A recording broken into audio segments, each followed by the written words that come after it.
back to the channel. So recently I did a video which was the 10 or my 10 lowest rated books according to Goodreads, because I'd seen a video effectively by Michael Romeo that I really enjoyed watching. So I thought I'd do a counter to that, which is my 10 books that are highest rated by Goodreads.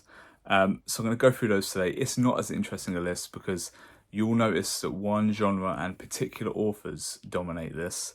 And a lot of that is to do with the fact that I read in that genre quite heavily. And another thing is to do with the fact that people are quite high generally at the moment on that genre, and it is skewing the figures because this effectively is an aggregator site.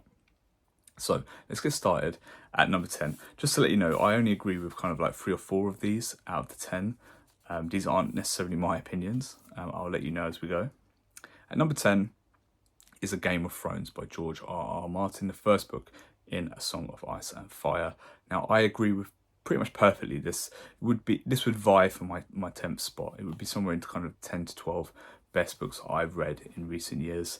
Goodreads gives it a 4.44. That's a very good rating. Aggregator sites, they struggle to hit those really high numbers because obviously you are going to have an element of detractors. My rating for the book was 4.8. Now, it's almost impossible to hit 4.8 with that many ratings as this book has. So I think the rating makes sense. I think the placement makes sense perfectly. So let's move on to number 9. Number 9 confused me a little bit. Now, it's Memories of Ice by Stephen Erickson. That's book 3 in Malazan Book of the Fallen. Goodreads gives it a 4.46. My rating's a 4.3. Now, this is a very good book. I don't think it's quite as good as A Game of Thrones. It probably wouldn't make my top 20 novels. It might make my top 30 or 40. It's a very good novel.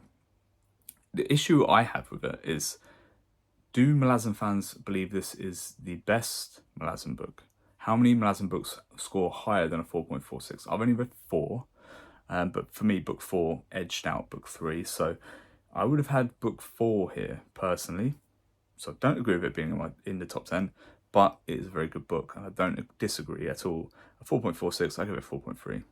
That's fair enough. And number 8 is The Final Empire by Brandon Sanderson. Book 1 in Mistborn.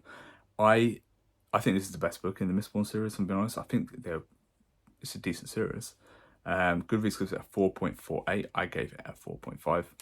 Okay, basically the same ratings there. I think maybe Goodreads is a little bit kind of higher, a little bit more hyped for the book than I am myself, just because 4.48 is seriously difficult to kind of attain on Goodreads. But yeah, I can't argue with its placement. Wouldn't make my top 20, but it would be thereabouts.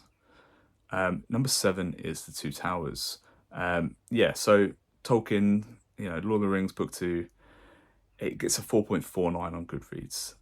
I'm actually going to say this wouldn't be anywhere near my top 10.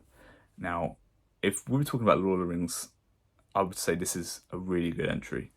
The Two Towers in isolation, I think, is the weakest part of the Lord of the Rings.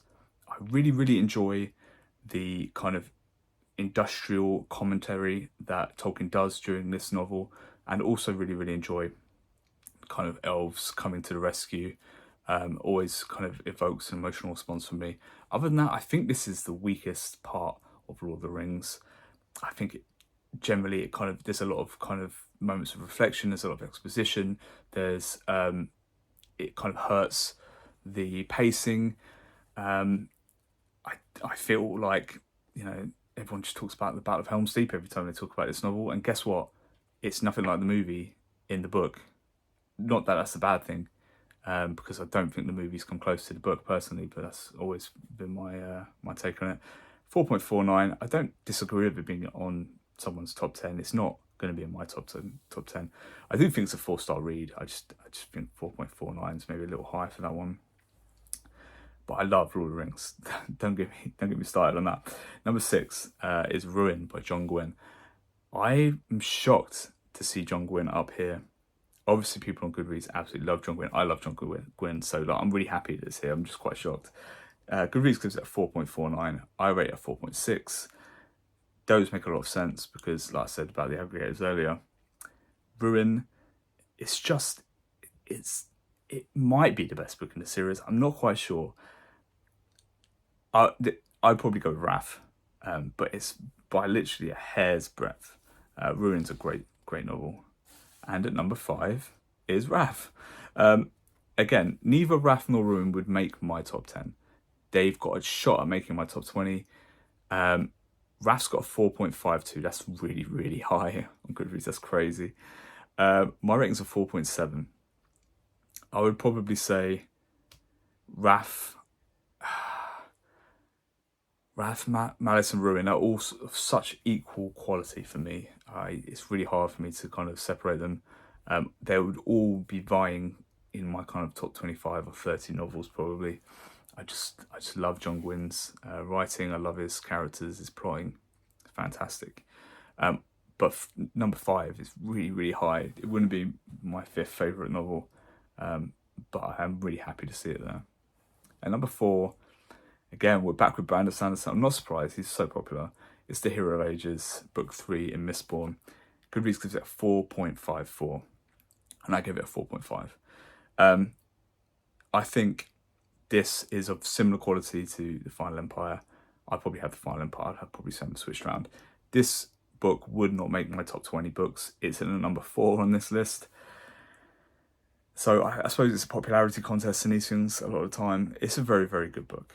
I am not going to complain about the rating, just the location on this list that's surprising. And number 3 is Lonesome Dove by Larry McMurtry. Now, I don't know if this will make my top 10 books of all time, so I put a question mark next to this one. It's certainly in that kind of ballpark of top 10 novels. Goodreads gives it a 4.54. My rating is a 4.8. This is a fantastic novel. I'm not going to argue at all with its location as number 3. It's just such a good novel. And number 2, I'm not surprised to see this one here.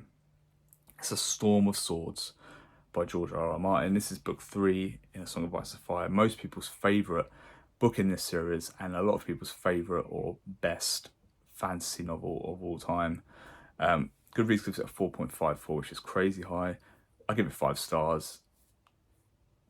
I can't poke any holes in this novel. It sets out to do what it does, and it's probably best in class at what it does. It's not, in my opinion, the best book in that series. But there's not much in it either. So it wouldn't be my number 2, but it might make my top 10 books of all time. So I'm happy to see it there.